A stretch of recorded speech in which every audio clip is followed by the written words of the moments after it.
हमें एक आदमी दिखाया जाता है जिसका नाम स्कॉर्पियन किंग है और वो कई सालों से जंग जीतता आ रहा है। लेकिन अब की बार वो एक जंग हार जाता है तो उसके साथियों को और उसको एक डेजर्ट में छोड़ दिया जाता है मरने के लिए।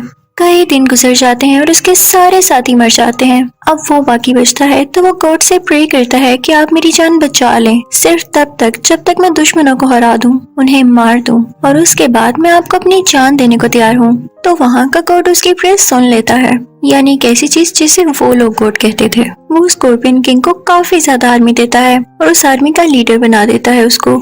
वो अपने गॉड की हेल्प से सारे दुश्मनों को हरा देता है, लेकिन क्योंकि उसने प्रॉमिस किया हुआ था कि जब वो अपने दुश्मनों को हरा दे तो वो अपनी जान की कुर्बानी भी देगा। वादे के मुताबिक उसकी जान ले ली जाती है और उसकी जिंदा की हुई आर्मी को भी वापस उसी जगह भेज दिया जाता है जहाँ पर वो मर चुके थे।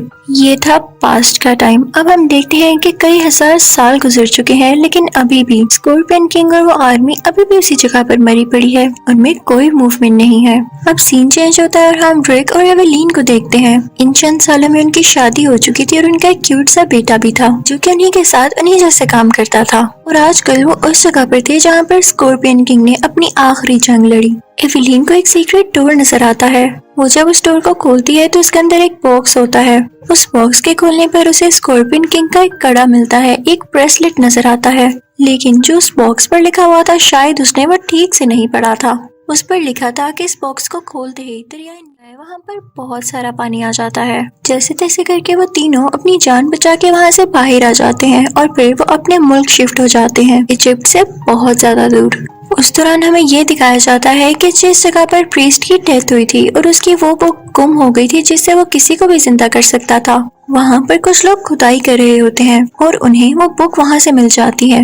हैरत की बात ये कि उन्हें प्रीस्ट की बॉडी भी वहाँ से मिल जाती है। प्रीस्ट की डेड बॉडी जो कि कई साल से लापता थी, उसी डेड बॉडी को देखने एक लड़की भी आती है जो कि बिल्कुल उसी लड़की जैसी थी जिसे प्रीस्ट पसंद किया करता था। अब यहाँ पर हमें पता चलता है कि ये सब स्कॉर्पियन किंग के उस कड़े की तलाश में है। उनको पता चलता है कि ये कड़ा रिक और एवेलीन को मिला था और अब वो इस मुल्क में नहीं है, तो वो लोग उनके पास उनके मुल्क चले जाते हैं। उसी दौरान हम ये भी देखते हैं कि रिक और एवेलीन का बेटा वो कड़ा देख रहा होता है। वो उसे अपने हाथ में पहन लेता है, जिसके बाद उसमें से एक लेजर निकलती है और उसके सामने एक स्क्रीन चल जाती है जिसमें उसे डेजर्ट और पिरामिड्स नजर आते हैं। वो काफी घबरा जाता है और अपना ब्रेसलेट उतारने की कोशिश करता है, यानी वही कड़ा जो कि स्कॉर्पियन किंग का था। वो काफी घबरा जाता है और स्कॉर्पियन किंग का वो कड़ा उतारने की कोशिश करता है, लेकिन वो उसके हाथ के साथ मजबूती से लग चुका था और उतर ही नहीं रहा था। तो वो उसे अपने कोट की स्लीव के नीचे छुपा लेता है। जब वो खुदाई करने वाले लोग एवेलीन के पास आते हैं वो कड़ा लेने के लिए, तभी उनके पास वो आदमी भी आ जाता है जो कि फिरौन का और उस जगह का गार्ड था और कई सालों से उस जगह की हिफाजत कर रहा था कि कोई यहाँ पर ना आए। वो भी आजकल इनके साथ रह रहा था। वो एवेलीन को मना करता है कि इन्हें वो कड़ा हरगिज न देना। तो दूसरे लोग एवेलीन को और उस कड़े को अपने साथ ले जाते हैं। वो गार्ड भागकर रिक के पास जाता है और उसे एक आदमी की पिक्चर दिखाता है और कहता है कि ये उनका लीडर है। इसी आदमी ने तुम्हारी बीवी को किडनैप किया है और वो कड़ा भी ले गया है।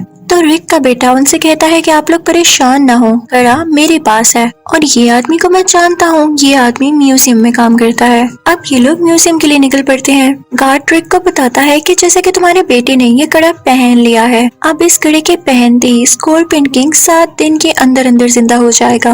और तुम जानते हो जो स्कॉर्पियन किंग को मारेगा वो उसकी सारी आर्मी पर कमांड कर सकेगा और उसे कंट्रोल कर सकेगा। इसीलिए तो सारे लोग उस प्रीस्ट को जिंदा करने में लगे।